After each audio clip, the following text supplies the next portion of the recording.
সেবার ছিল পাক খান সেনার দালাল ইয়াহিয়া খান, এবারে পাকিস্তান আমেরিকার দালাল ইউনুস। সালটা ছিল 1971, মাসটা ডিসেম্বর। সেবার ক্যাঙ্গারু কোর্ট বসিয়েছিল বর্বর খান সেনার মাথা ইয়াহিয়া খান। 4 ডিসেম্বর 1971 পাকিস্তানের খান সেনার সামরিক ট্রাইব্যুনাল ফাঁসির সাজা ঘোষণা করেছিল বঙ্গবন্ধু শেখ মুজিবুর রহমানের। এরপরই ভেঙে যায় পূর্ব পাকিস্তান, জন্ম হয় নতুন দেশ বাংলাদেশে। শুধু পূর্ব পাকিস্তানের ভেঙে যাওয়াই নয়, মুজিবুর রহমানের ফাঁসি ঘোষণা থেকেই কার্যত উল্টে গিনতি শুরু হয় খান সেনার কসাই ইয়াহিয়া খানের। 4 ডিসেম্বর মুজিবুর রহমানের ফাঁসি ঘোষণা করেছিল পাকিস্তানের কসাই আর রাজাকারের দল। ঠিক এর 12 দিন পর 16 ডিসেম্বর ভারত ও বাংলাদেশের মিত্র বাহিনীর কাছে পরাজিত হয়ে সই করে বাংলাদেশ ছেড়ে পালিয়েছিল ইয়াহিয়া খানের বাহিনী।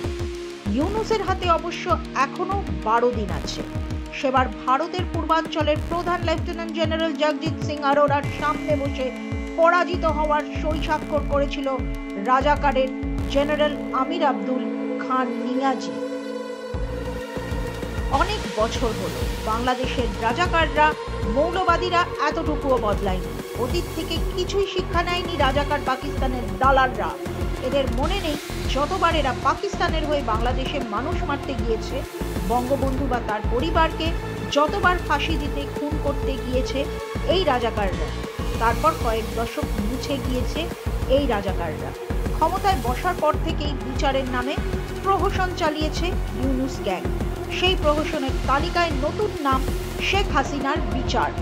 গত বছর আগস্টে বাংলাদেশে যখন রাজাকার জামাত দাপাদাপি করছিল, তখনই আর শক্ত হাতে তাদের ঘুরিয়ে দেওয়ার প্রয়োজন ছিল।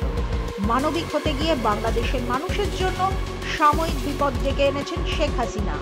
ইউনুস হয়তো আর কিছুদিনের মধ্যেই বাংলাদেশ ছেড়ে পালাবে, কিন্তু ইউনুসের উস্কানিতে লাফিয়ে বেড়ানো জামাতিরা কোথায় পালিয়ে বাঁচবে? 1971 ইয়াহিয়া খানও ভেবেছিল বঙ্গবন্ধুকে ফাঁসি দিয়ে বাংলাদেশের মানুষকে মেরে শাসন চালিয়ে যাবে। বাংলাদেশের মানুষ তা হতে দেননি। এবারেও সেই রকম পরিস্থিতি তৈরি হয়েছে। 1971 পর বঙ্গবন্ধু একবার বলেছিলেন, ইয়াহিয়া খান এতটাই ভয় পেয়েছিল যে ক্ষমতা ভুট্টোর হাতে দিয়ে সরে যাওয়ার আগে 1971 অক্টোবরে তড়িঘড়ি বঙ্গবন্ধুর ফাঁসি কার্যকর করতে চেয়েছিল। তারপর ডিসেম্বরেও সে চেষ্টা হয়েছিল।